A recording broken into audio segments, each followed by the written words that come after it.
Perpu sudah diterbitkan, Ya. dan kemudian ini disebut paling tidak menjadi senjata ampuh bagi pemerintah untuk kemudian melawan ormas-ormas radikal yang anti Pancasila. Tapi kemudian apakah menurut Anda memang Perpu ini sebetulnya sudah urgen, sudah ada kondisi darurat begitu yang memang pemerintah harus betul-betul mengeluarkan ini karena memang kondisi sudah genting, karena memang Perpu sejatinya seperti itu ya Gus Mis ya? Bagaimana menurut Anda? Ya, pertama nanti biar dari segi legalnya nanti Saudara Refli menjelaskan soal Perpu ini. Saya ingin menjelaskan soal kedaruratan tentang Perpu ini. Pertama, kita tahu bahwa tetangga kita Filipina sekarang sedang menghadapi satu masalah yang cukup pelik ya di Marawi ya, di mana ISIS menguasai salah satu provinsi di Filipina dan Marawi ya. Marawi itu, dan itu sudah sangat dekat dengan kita. Dan kita tahu bahwa salah satu jati diri atau bahasa kita jimatnya negara ini adalah Pancasila, dan oleh karena itu memang kita harus ke depan memperkuat kembali kesadaran tentang Pancasila ini. Yang kedua, saya kira Perpu ini merespon permintaan ormas-ormas Islam yang lain.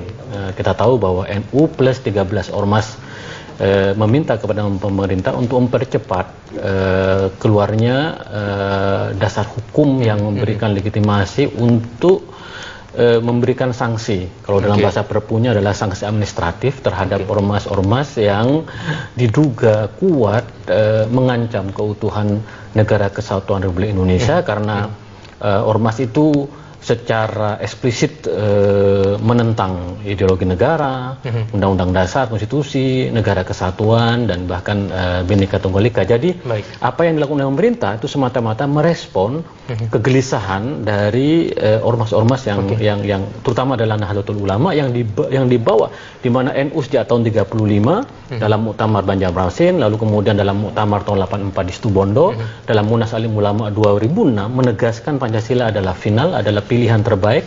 Pancasila bukan syariat, tetapi nilai-nilai yang terkandung dalam Pancasila sesuai dengan syariat Islam. Baik, tapi apakah memang ormas-ormas radikal itu, menurut dari sejumlah ormas yang kemudian mendesak supaya Perpu ini dikeluarkan, apakah memang ormas-ormas itu sudah, menurut Gus Mis ini sudah tahap yang sangat mengkhawatirkan, sudah sampai tahap yang betul-betul mengancam Pancasila kita? Ya, misalnya Hizbut Tahrir ya, kalau kita lihat yang banyak diperbincangkan di salah satu buku Hizbut Tahrir, misalnya Mafahim Hizbut Tahrir, konsep-konsep Hizbut Tahrir disebutkan negara yang mayoritas Muslim tidak menerapkan hukum Islam, maka negara itu kafir. Itu jelas menohok jantung. Misalnya kita umat Islam, saya yang NU ini meyakini Pancasila sebagai ideologi negara, ya kan, which is dianggap tidak menerapkan hukum syariat Islam, maka saya bisa dianggap kafir dalam paradigma pendiri Hizbut Tahrir. Walaupun ini begitu banyak mereka tidak eksplisit, tapi dalam buku-bukunya misalnya Hizbut Tahrir juga sudah mempunyai konstitusi sendiri, Dustur Hizbut Tahrir, konstitusi Hizbut Tahrir. Lalu kemudian Hizbut Tahrir punya pandangan bahwa negara yang menerapkan demokrasi itu kafir, negara yang menerapkan demokrasi itu kafir. Jadi misalnya pilkada yang kita lakukan, pilpres dan pileg, demokrasi yang kita disebut dengan kafir. Padahal sebagian besar umat Islam Indonesia adalah menerima demokrasi dan bahkan kita menjadi contoh negara Muslim yang sukses melaksanakan pemilu atau demokrasi itu sendiri. Demokrasi tidak bertentangan dengan Islam begitu? Persis. Dan sementara Hizbut Tahrir mengatakan demokrasi itu kafir. Bayangkan, berarti saya juga kafir dalam perspektif ini yang saya katakan bahwa pandangan-pandangan Hizbut Tahrir itu bisa menciptakan disharmoni, bisa menciptakan konflik di antara sesama warga Muslim sendiri, lebih-lebih nanti ketika terkait dengan warga non-Muslim. Baik, saya akan coba untuk tanyakan lebih lanjut mengenai hal ini dengan pakar hukum tata negara Refli Harun yang sudah tersambung dengan kita. Pak Refli, selamat malam. Selamat malam. Baik, Pak Refli, kalau kita cermati Perpu adalah sejatinya diterbitkan kalau memang ada situasi yang mendesak, yang mengganggu kehidupan berbangsa dan bernegara, ada unsur kedaruratan di sana. Apakah menurut Anda memang Perpu ini perlu untuk dikeluarkan oleh Presiden? Ya, sebenarnya ada aspek formil dan aspek material ya. Secara formil, Perpu itu bisa dikeluarkan kapanpun oleh Presiden karena putusan MK memang demikian mengatakan. Jadi yang namanya syarat Perpu itu cukup secara subjektif Presiden mengatakan ada kegentingan yang memaksa, Lalu kemudian untuk mengatasi kegentingan tersebut, aturan hukum itu tidak ada atau tidak lengkap, sehingga bisa dikeluarkan Perpu. Nah nanti objektivitasnya ada di DPR, political check-nya. Bahkan sekarang Perpu itu bisa diuji juga di Mahkamah Konstitusi, kendati belum menjadi undang-undang. Jadi ada political check, ada judicial check-nya. Tetapi sebenarnya dari sisi teori, Perpu harusnya dikeluarkan ketika DPR not in season, ya, tidak sedang mengadakan rapat seharusnya ketika mereka sedang reses. Tapi kita tahu sekarang DPR ada dan Perpu dikeluarkan. Tetapi apapun itu, Perpu secara formil sudah terbit dan kemudian sekarang tinggal menunggu DPR dan pihak-pihak tertentu yang mungkin akan mengajukannya ke MK kalau seandainya ada persoalan judicial check dan judicial check dan political check. Tapi ada hal lain yang sebenarnya saya concern, ya. Concern saya adalah mengenai materi Perpu itu sendiri. Menurut saya, kalau saya lihat, kita jangan melihat jangka pendeknya, ya. Kalau jangka pendeknya kita melihat misalnya organisasi semacam HPI, saya sepenuhnya setuju dengan bisnis, ya, di sana. Tetapi saya sebagai orang hukum tata negara harus melihat ini dalam tataran hukumnya. Perpu ini menghilangkan yang namanya judicial proses, due process of law. Jadi sekarang pemerintah memiliki subjektivitas untuk membubarkan organisasi masyarakat. Kalau dia menganggap bahwa organisasi masyarakat tersebut bertentangan dengan hal-hal yang dilarang, termasuk bertentangan dengan Pancasila misalnya, maka pemerintah bisa mencabut status terdaftarnya dan mencabut status badan hukumnya tanpa melalui proses pengadilan lagi sebagaimana undang-undang ormas yang sebelumnya. Nah, bisa dibayangkan, ya, kalau seandainya nanti negara kita kembali kepada era otoritarianisme, ini kan bibit-bibit seperti ini kan tidak boleh tumbuh sesungguhnya.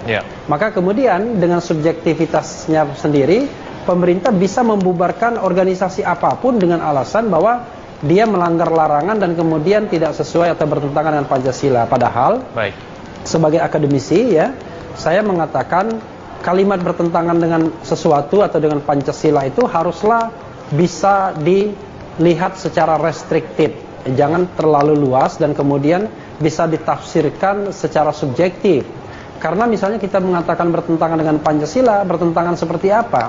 Karena kita tahu bahwa ketika kita melihat sila pertama, sila kedua, sila ketiga, 4 dan 5, itu kan juga masih mengandung sebuah interpretasi yang barangkali bisa orang sepakat, bisa tidak. Sebagai contoh misalnya, kalau kita memandang sila keempat, di antara partai-partai politik mengatakan yang namanya pilkada itu bertentangan dengan sila keempat, ya. Padahal hukum kita menganut pilkada misalnya. Jadi ada interpretasi seperti itu. Nah, karena itu menurut saya memang kita harus scrutinize betul, jangan sampai kemudian Perpu ini memunculkan justru bibit-bibit otoritarianisme karena kemudian mengentertain kebutuhan kita jangka pendek, tapi kita lupa bahwa jangka panjang demokrasi ini harus tetap terbangun dan consolidated. Baik, Pak Refli, apakah ini artinya ini merupakan kemunduran bagi demokrasi kita, Pak Refli?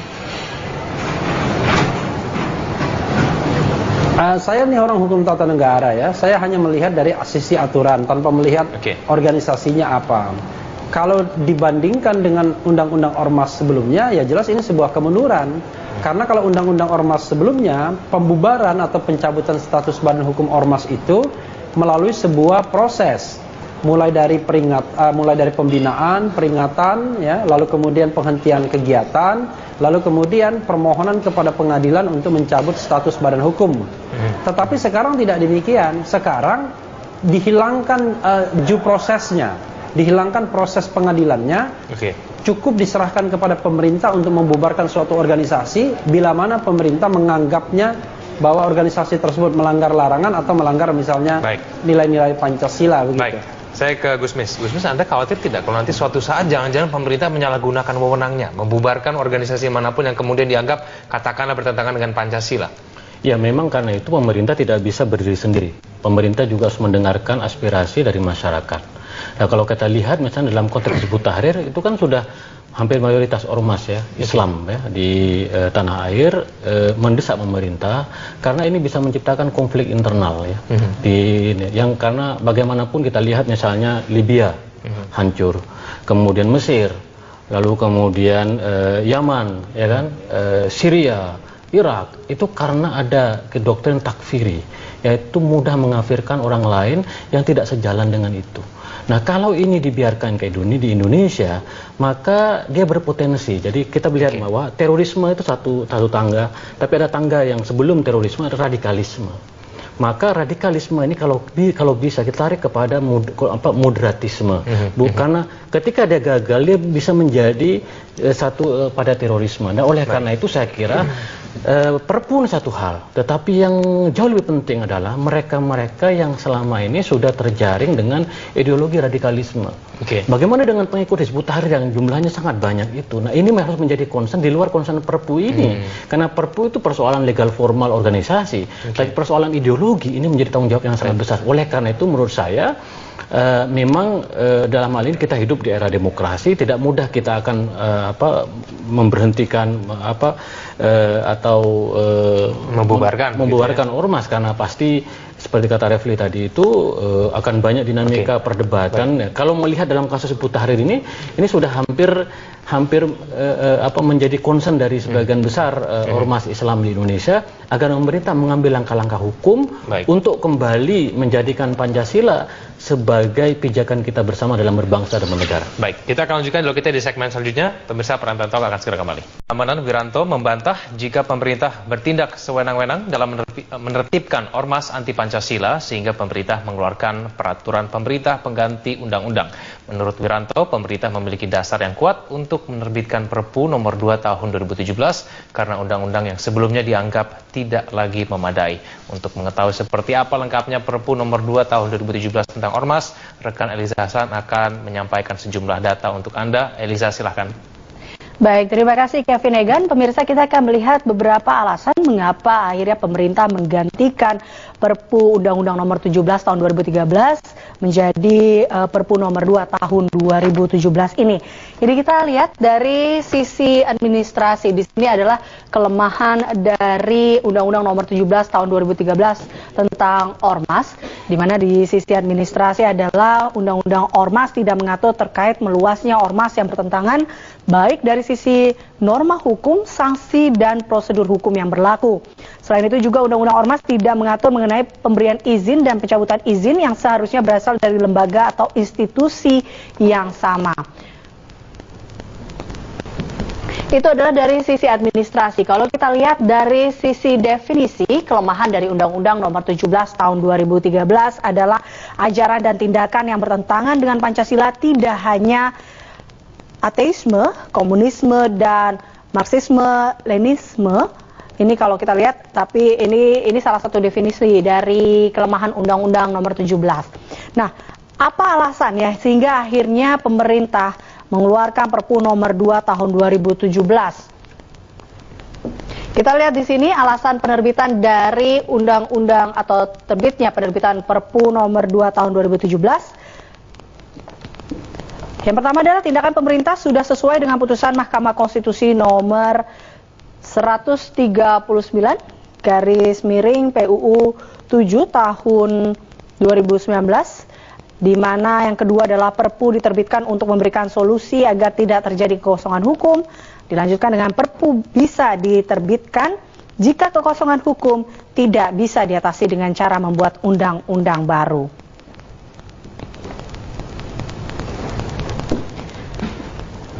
Selanjutnya terkait dengan ormas itu sendiri. Ini kalau kita lihat di Undang-Undang Nomor 17 Tahun 2013 terkait dengan ormas, di mana terkait dengan pembubaran ormas di Undang-Undang Nomor 17 Tahun 2013 mengatakan bahwa memberi peringatan tertulis sebanyak 3 kali. Lalu kemudian pembubaran ormas dilakukan melalui putusan pengadilan. Dan yang tahap berikutnya adalah kita lihat di sini tidak mencakup kegiatan ormas yang nyata bertentangan dengan Pancasila dan Undang-Undang Dasar 1945 dan menggantikan eksistensi NKRI. Lalu kemudian yang keempat adalah lembaga pemberian pengesahan tidak diberi kewenangan mencabut izin ormas. Sementara itu kalau kita lihat di sini untuk Perpu nomor 2 tahun 2017 terkait dengan pencabutan ormas ini. Tahap pertamanya adalah apabila ormas memberikan peringatan 1 kali, ini terkait dengan memberikan peringatan 1 kali dalam waktu 7 hari sejak peringatan diterbitkan, lalu kemudian pengadilan tidak diperlukan untuk membubarkan ormas.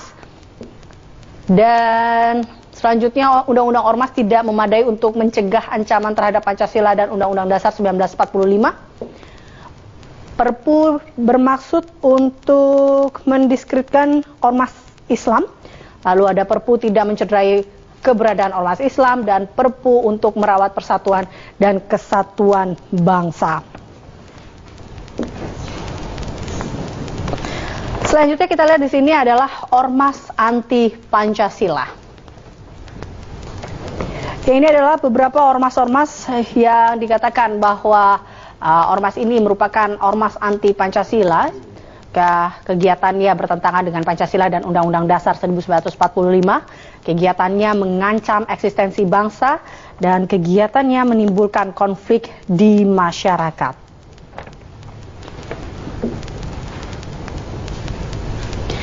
Dan kita lihat untuk kronologi pembubaran ormas anti Pancasila itu sendiri di bulan Mei 2017 pemerintah umumkan pembubaran HTI. Lalu 10 Juli 2017 Presiden terbitkan Perpu nomor 2 tahun 2017 tentang ormas. Dan di 12 Juli 2017 pemerintah umumkan Perpu nomor 2 tahun 2017 tentang ormas. Demikian Kevin Egan yang bisa saya sampaikan terkait dengan akhir ormas anti Pancasila ini, dan data-datanya terkait dengan kelemahan dan beberapa alasan lainnya mengapa akhirnya pemerintah mengubah dari Undang-Undang atau Perpu nomor 17 2013 menjadi Perpu nomor 2 tahun 2017 ini. Kembali ke Anda. Baik, terima kasih Eliza. Saya kembali kepada Saudara Refli. Pak Refli, kalau menurut Anda ada urgensitas sebetulnya untuk melawan terorisme yang kemudian diakari oleh radikalisme, dan kemudian mungkin pemerintah memang memerlukan langkah yang cepat untuk melakukan pembubaran. Apakah memang menurut Anda Undang-Undang pada nomor 17 tahun 2013 ini tidak lagi memadai, tidak lagi kemudian relevan dengan situasi negara pada saat ini di mana kemudian tindakan terorisme begitu bergerak begitu cepat? Pak Refli. Iya, kalau saya mau appeal ya, kita kan harus bicara mengenai di satu sisi perlindungan konstitusional, bahwa yang namanya berserikat dan berkumpul membuat organisasi itu adalah hak konstitusional. Tapi di sisi lain memang tidak boleh ada ormas yang bertentangan dengan Pancasila atau dengan Undang-Undang Dasar misalnya. Nah, pertanyaannya adalah siapa, pihak mana yang bisa menafsirkan bahwa sebuah undang-undang, sebuah ormas itu bertentangan dengan Pancasila dan Undang-Undang Dasar. Kalau di dalam Undang-Undang Ormas yang lama yang bisa menafsirkan tersebut adalah pengadilan, sehingga ada proses due process of law. Dalam hal ini peran pemerintah adalah mengajukan kepada pengadilan. Nah, dalam Perpu sekarang yang bisa menafsirkan itu adalah pemerintah sendiri. Coba bayangkan kalau pemerintahnya otoriter suatu saat ya, kita kan tidak boleh hanya karena jangka pendek kita melupakan jangka panjang, karena perjuangan untuk merawat dan menjaga demokrasi itu perjuangan yang luar biasa ya. Tapi begini, kalau kita mau berkompromi, saya suka ingin mencari solusi. Sebenarnya perpunya harusnya tidak bunyi demikian. Harusnya ya tetap diikuti proses due process of law yang diatur dalam Undang-Undang Keormasan, tetapi ada klausul yang mengatakan bila mana pemerintah menganggap ada tindakan-tindakan tertentu yang urgent ya untuk segera misalnya melakukan pencabutan status badan hukum, maka pemerintah bisa melakukannya tanpa harus melalui prosedur biasa yang diatur dalam Undang-Undang Ormas sebelumnya. Nah, terhadap tindakan pemerintah yang karena kondisi mendesak tersebut, tetap disyaratkan adanya di judicial check. Nah, begitulah cara kita bernegara yang berdasarkan pada hukum. Karena kalau kita negara berdasarkan pada hukum, mendasarkan segala sesuatunya kepada kebijakan pemerintah, maka kita tahu bahwa yang namanya power tends to corrupt. Kita tahu ya, abuse of power itu sangat mungkin terjadi. Sekarang kita barangkali mengapplausnya, karena itu sepertinya seolah-olah perpu terhadap organisasi tertentu, padahal sama sekali tidak menyebut organisasi apapun sesungguhnya. Itu perpu yang sifatnya umum saja ya, yang bersifat untuk siapa saja, untuk ormas mana saja, dan hak subjektif untuk menafsirkan apakah ini bertentangan dengan Pancasila atau tidak semata-mata adalah hak subjektif pemerintah. Dan ini yang menurut saya yang dalam kacamata negara demokrasi dan negara hukum justru quote unquote agak berbahaya sesungguhnya. Tapi sekali lagi, cara pandang kita jangan jangka pendek, jangka panjang. Pertanyaannya adalah bagaimana dengan organisasi seperti Hizbut Tahrir itu? Makanya saya katakan tadi harus ada klausul yang memungkinkan bisa bubar terlebih dahulu, lalu kemudian baru bisa di-challenge oleh pengadilan, ke pengadilan oleh organisasi yang bersangkutan. Tapi kalau prosedurnya biasa, tidak ada hal yang urgent, mendesak, maka prosedur ormas, undang-undang ormas lama lah yang dipakai begitu. Baik, Gusmus, kalau menurut Anda sendiri sebetulnya Perpu yang dikeluarkan ini mengancam golongan tertentu tidak sih? Kita tahu ada beberapa golongan yang kemudian bersuara bahwa ini jangan-jangan memang ditujukan pemerintah untuk terhadap golongan tertentu, terhadap keyakinan tertentu, bahkan mungkin umat Islam merasa terancam. Ya, memang begini, karena kita kan punya trauma masa lalu juga ya. Dan kita tadi itu disebutkan hidup di era di mana kita sangat menghargai hukum, kebebasan berserikat, berkumpul, berpendapat, bahkan juga kebebasan beragama. Tetapi memang juga kita berharap ada ketegasan dari pemerintah yang sekali lagi terkait dengan ideologi ya. Karena concern dari Perpu ini adalah ormas-ormas yang anti Pancasila. Saya kira identifikasinya tidak terlalu sulit ya.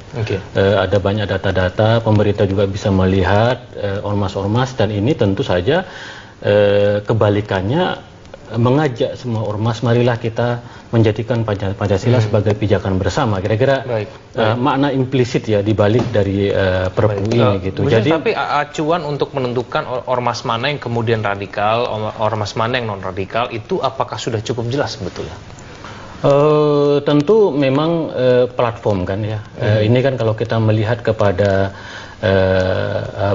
simptom-simptom ya, gejala-gejala dari kelompok radikal itu kan bisa dibaca ya dari bagaimana ekspresi publiknya, lalu kemudian memang misalnya banyak kan kelompok-kelompok yang terafiliasi dengan Al-Qaeda, Jamaah Islamiyah, atau terafiliasi kelompoknya Baru Naim, Jamaah Ansor Daulah dan lain-lain gitu kan. Selama ini memang undang-undang tidak bisa menyentuh kelompok-kelompok ini yang secara tegas mempunyai ideologi anti Pancasila. Jadi memang ada plus minusnya dengan ini. Kekhawatiran kita memang seperti dikatakan oleh Fri Harun bahwa undang-undang ini bisa digunakan secara salah kaprah suatu saat gitu kan untuk mengukur sejauh mana. Tetapi menurut saya memang kalau concernnya adalah anti Pancasila, saya kira memang bagi kita tidak begitu sulit untuk mengidentifikasi kelompok. Lagi pula saya kira memang ini sudah tuntutan dari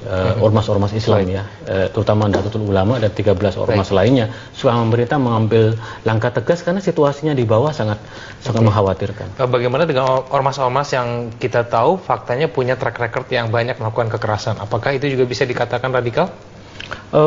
Kalau dari ormas ini kan anti Pancasila, jadi concernnya kepada Pancasila. Kalau soal dengan kekerasan nanti ada undang-undang lain yang mengatur. Kalau ormas-ormas yang selalu menggunakan kekerasan atau ujaran kebencian, ada undang-undang yang lain. Saya kira levelnya adalah penegakan hukum ya, bahwa siapapun tidak boleh menggunakan kekerasan dan melukai atau melakukan kejahatan terhadap orang lain. Baik, saya kembali kepada Pak Refli. Pak Refli, kalau menurut Anda sebetulnya ruang-ruang apa yang kemudian bisa digunakan bagi ormas yang mungkin merasa nantinya di masa depan merasa bahwa mereka sebetulnya tidak anti Pancasila? Apakah memang ada ruang itu supaya mereka bisa memberikan pembelaan diri ketika nanti Perpu ini sudah berjalan? Bagaimana, Pak? Iya, saya harus luruskan dulu ya. Saya baca Perpunya. Perpu ini bukan hanya soal anti Pancasila, tapi ada sejumlah larangan di mana konsekuensinya ormas itu bisa dibubarkan. Sebagai contoh misalnya, di sini dikatakan misalnya ada yang melakukan tindakan permusuhan terhadap suku, agama, ras atau golongan ya. Jadi poin yang larangan menganut, mengembangkan serta menyebarkan ajaran atau paham yang bertentangan dengan Pancasila itu poin terakhir saja dari banyak poin yang diatur di sini. Sehingga sebenarnya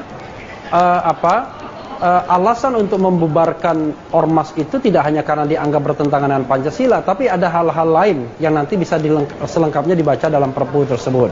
Oke. Nah, sekali lagi ya, saya hanya mengatakan bahwa dalam negara hukum, dalam negara demokratis, biasanya yang namanya keterkaitan dengan kemerdekaan berserikat dan berkumpul ini biasanya tidak diputuskan oleh pemerintah sendiri, tapi diputuskan melalui namanya due process of law, ya, oleh pengadilan, biasanya begitu. Nah, sekarang masalahnya, pertanyaannya adalah apa yang bisa dilakukan terhadap mereka yang berkeberatan. Ya, yang bisa dilakukan tentu tadi saya katakan, ada judicial check-nya ke Mahkamah Konstitusi dan ada political check-nya ke DPR. Kalau DPR nanti kemudian menolak Perpu ini, maka kemudian Perpu ini kan tidak bisa menjadi undang-undang. Kalau seandainya nanti Perpu ini menjadi undang-undang, masih ada pihak yang bisa melakukannya atau mengajukannya kepada Mahkamah Konstitusi. Nah, saya berharap sebenarnya di masa depan ya, agar kemudian tidak berlarut-larut di pengadilan dengan prosesi misalnya banding, kemudian kasasi, peninjauan kembali dan lain sebagainya, dan memunculkan ketidakpastian. Ya, harusnya hal-hal seperti ini bisa dibawa ke Mahkamah Konstitusi ya, harusnya. Jadi memang kita tahu bahwa salah satu fungsi MK itu adalah membubarkan partai politik. Tetapi memang sebenarnya tidak terkait sama ormas.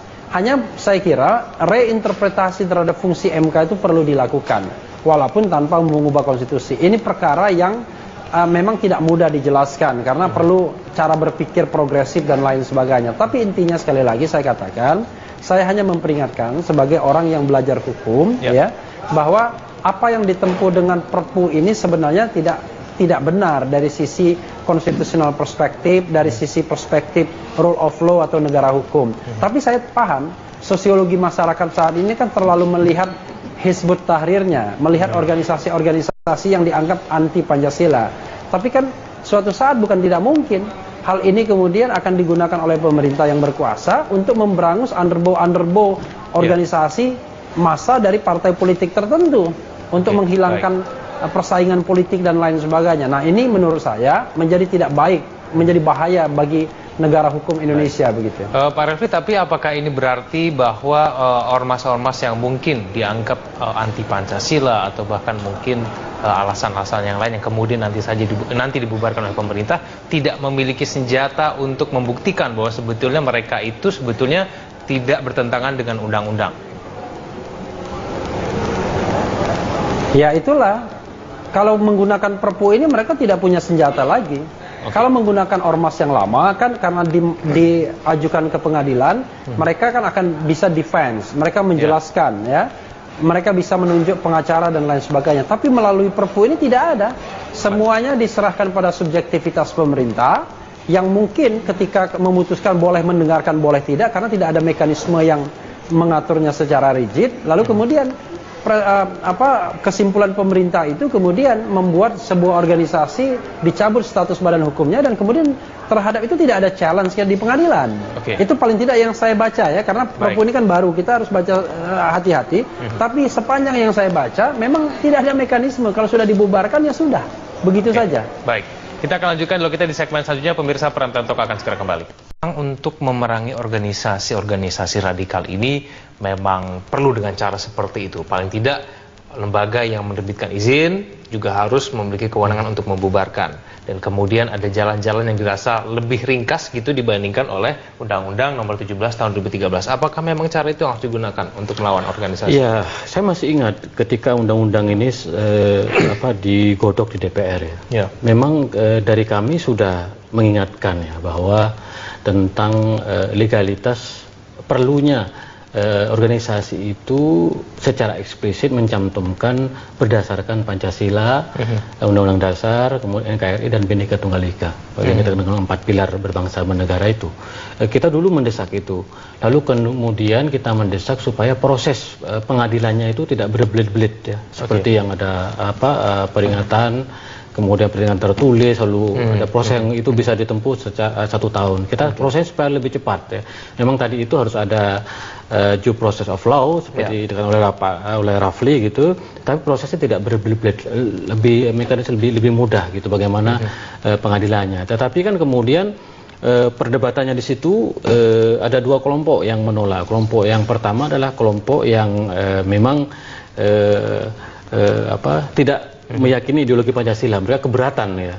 Lalu kemudian yang kedua adalah kelompok HAM, hak asasi manusia seperti Kontras dan lain-lain juga. Jadi kelompok yang di sana juga menolak, kelompok yang HAM juga menolak. Terjadilah kompromi undang-undang itu. Nah sekarang kita melihat ada kegentingan. Tadi disebutkan soal Hizbut Tahrir Indonesia itu di banyak negara sudah dilarang, tetapi di kita masih tidak kan. Nah lalu kemudian ada celah hukum di sana sehingga turunlah Perpu. Memang ini penjelasannya agak banyak juga, saya baru tahu ya soal ormas-ormas yang harus dilarang di situ. Concern saya adalah memang ada kelompok-kelompok radikal ya. Kelompok-kelompok yang secara eksplisit ya ingin menafikan, menegasikan Pancasila. Ini yang sangat berbahaya sekali. Padahal Pancasila adalah kekuatan kita dalam berbangsa dan bernegara, dan yang menjadikan Indonesia itu masih ada seperti sekarang ini. Baik, saya kembali ke Pak Refli. Pak Refli, kalau kita mencermati memang ada sejumlah kelemahan di dalam Perpu ini, lalu kemudian menurut Anda apakah nanti Perpu ini nanti bisa lolos di DPR, mengingat kita tahu bahwa ini menghilangkan proses pengadilan tadi? Ya, kalau misalnya cara pandang para anggota DPR mayoritas hanya ditujukan kepada HTI ya, atau misalnya kelompok-kelompok yang dianggap radikal, saya kira bisa saja akan lolos. Pertarungannya kan akan soal berapa besar kelompok kanan, berapa besar kelompok kiri ya, atau kelompok kanan yang lebih moderat misalnya. Tetapi concern saya bukan di sana. Concern saya adalah kita tidak boleh memupuk benih-benih otoritarianisme. Tentu radikalisme tidak boleh ya. Otoritarianisme juga tidak boleh. Karena itulah kemudian kita harus hati-hati betul. Kita harus membedakan antara organisasi di satu sisi dengan tindakan orang di sisi yang lain, yang kadang-kadang kita tidak bisa bedakan. Yang namanya berserikat dan berkumpul, walaupun organisasinya itu tidak bertentangan dengan Pancasila, katakanlah sesuai dengan azas Pancasila dan lain sebagainya, tetapi kalau organisasi itu kemudian melakukan kekerasan, maka kemudian orang yang melakukan kekerasan itu bisa diproses secara pidana.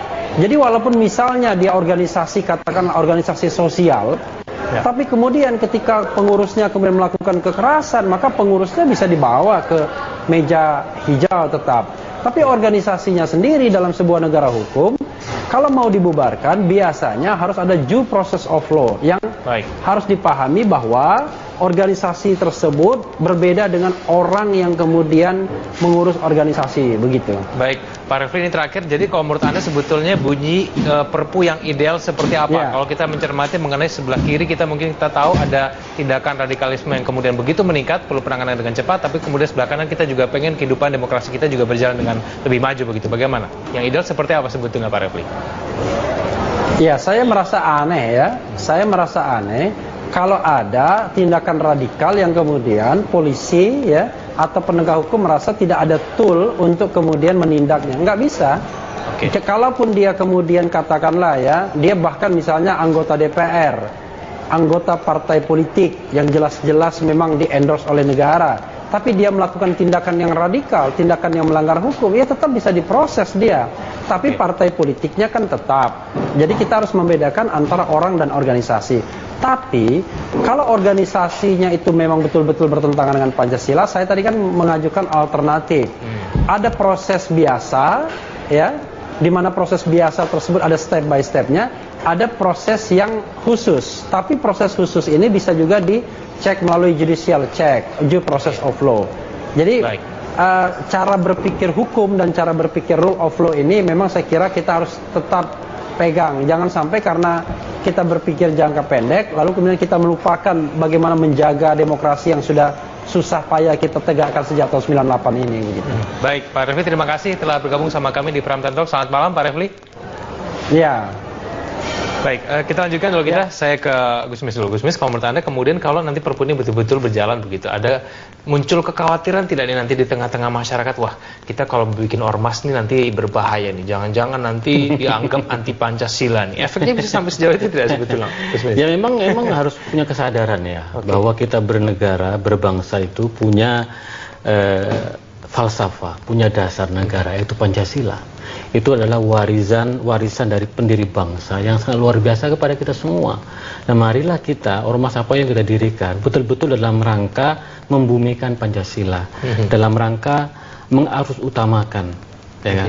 Dalam rangka memasyarakatkan, mengarus utamakan Pancasila kepada setiap generasi kita itu. Karena bagaimanapun kita hidup di Indonesia yang beragam dari segi suku, dari segi agama, dari segi bahasa, ya kan? Itu menjadi salah satu kekuatan bangsa ini. Bayangkan kalau semua itu ibarat sebuah orkestra itu menjadi orkestra yang dipadukan kekuatannya, ya kan, maka itu akan menjadi harmoni seperti kita lihat di dalam olahraga bulu tangkis antara Tontowi Ahmad dengan siapa? Liliana Natsir gitu kan, Sputet gitu kan, yang satu non muslim, Kristen yang satu Islam, ganda campuran. Itu kan menjadi kekuatan, membawa harum nama bangsa. Simbol kemajemukan kita. Itu Pancasila. Jadi oleh karena itu memang ini mengingatkan kepada kita semua pentingnya Pancasila dalam berbangsa dan bernegara. Terus yang kedua, saya kira memang kita harus hati-hati betul, ya. Kita tidak ingin kembali kepada otoritarianisme di masa lalu. Di mana ada indoktrinisasi, ya, di mana Pancasila digunakan sebagai alat oleh kekuasaan untuk itu. Tetapi saya kira memang yang jauh lebih penting, sekali lagi saya katakan, adalah bahwa Perpu ini soal legalitas, ya kan, soal legalitas hukum, karena dicabut itu hukum landasan hukum organisasinya gitu. Tapi yang penting adalah orang-orangnya. Orang-orangnya bagaimana ini? Ini kan tugas berat sekali. Maka kalau ada Kang Yudi Latif sebagai kepala UKP PIP itu, maka bagaimana mengajak kembali untuk kembali ke Indonesia, kembali kepada Pancasila, merasakan, ya, betapa nikmatnya hidup di Indonesia, di mana keragaman itu menjadi kekuatan bagi bangsa ini. Jadi menurut saya memang masih banyak tugas, sambil lalu nanti bagaimana kalau saya mendengar hari ini Hizbut Tahrir akan melakukan judicial review ke MK. Prosesnya akan sangat menarik, akan dilihat oleh MK seperti apa. Tetapi setidaknya pemerintah sudah mengambil langkah-langkah untuk menyelamatkan Pancasila, untuk menyelamatkan bangsa ini, supaya semua ormas, semua kelompok itu sadar betul betapa pentingnya Pancasila dalam berbangsa bernegara. Sayang sekali kita tidak bisa tersambung dengan Yudi Latif, ya, Gusmis. Tapi kemudian begini, kalau misalnya memang kita membuat ormas, lalu kemudian dalam kesehariannya pun tidak merasa bahwa itu anti Pancasila, tidak perlu khawatir juga kan? Iya, santai saja kalau dia sudah betul-betul pijakannya Pancasila, saya kira ya sederhana saja begitu. Jadi memang tidak perlu terlalu berlebihan. Dan kita juga harus yakin bahwa memang pemerintah tidak akan mungkin mengambil langkah se-ekstrim itu membubarkan organisasi manapun yang kemudian dianggap bertentangan dengan dia, gitu ya. Iya, betul. Kita lihat misalnya sekarang kan kita ini demokrasi kita lambat laun mengalami perbaikan. Dari segi kita punya DPR yang mengawasi, eksekutif, kita juga punya yudikatif, ya kan? Ada MK di situ gitu. Lalu kemudian ada masyarakat sipil juga gitu. Ada media yang sangat terbuka seperti ini. Jadi kok kayaknya kalau kita kembali ke otoritarisme itu sudah sangat tidak mungkin, tidak ada ruang di situ. Ya kan? Tidak ada ruang di situ. Maka menurut saya memang proses-proses ini ya kita harus lalu bersama untuk memberikan penyadaran kepada setiap warga negara. Sekali lagi, concern saya adalah bahwa kita membutuhkan Pancasila sekarang dan yang akan datang. Baik. Sekarang begini, Gusmis, kira-kira ini memang tidak hanya ditujukan kepada organisasi tertentu termasuk dengan HTI, tapi saya ingin tanyakan, kira-kira ketika nanti HTI betul-betul resmi dibubarkan, ini kemudian menurut Anda apakah memang anggota HTI yang jumlahnya sudah begitu banyak itu akan semudah itu tahu pindah ke Pancasila? Kemana kemudian mereka akan berkumpul ketika misalnya katakan organisasi itu dibubarkan? Bukankah mereka akan membentuk nama-nama yang lain dan kemudian itu malah tidak terlacak sebetulnya oleh pemerintah? Ya, memang yang perlu diantisipasi adalah backfire, ya, dari kelompok-kelompok seperti ini. Maka diperlukan pendekatan-pendekatan yang lebih humanis kepada mereka. Jangan kemudian mengeksklusi mereka, menyingkirkan mereka, mengisolasikan mereka. Tetapi bagaimana mengajak mereka, bersahabat mereka dengan mereka, berdialog kembali. Betapa mahalnya Pancasila ini, betapa dahsyatnya, betapa luar biasanya Pancasila bagi kita semua ini. tanpa kehilangan identitas kita sebagai orang yang beragama, orang yang berlatar belakang daerah, suku, ya kan. Tetapi kita merasa nyaman sebagai sebuah bangsa yang antara satu kelompok dengan kelompok lain saling membahu-membahu. Maka terjadilah apa yang kita sebut dengan gotong royong.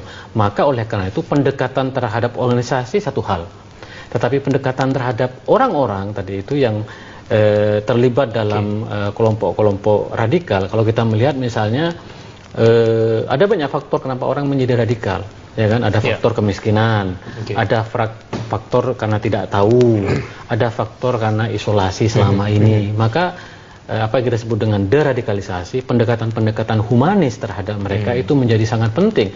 Saya pernah bertemu dengan orang-orang NII, Negara Islam Indonesia.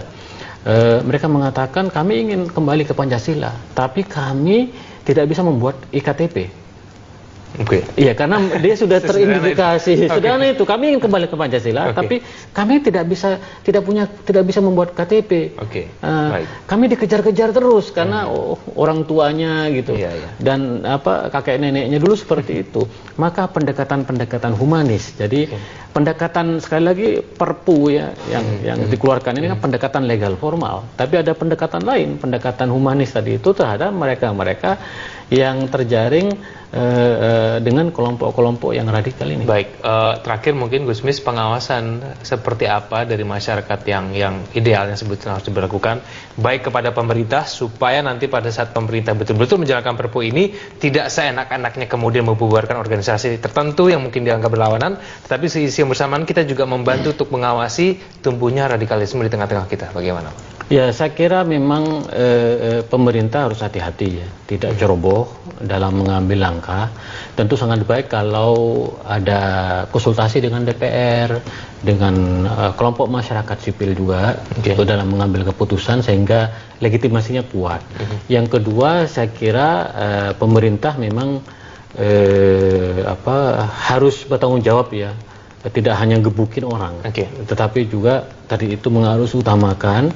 Saya berharap seperti UKP PIP bekerja dengan sangat baik, didukung oleh pemerintah sepenuhnya itu, karena bagaimanapun sejak reformasi 99 sampai sekarang ada kurun waktu sekitar hampir 18 tahun nih kita terlena dan melupakan Pancasila, sehingga terjadilah apa yang terjadi di Republik ini dengan hiruk pikuk pilkada dan lain-lain.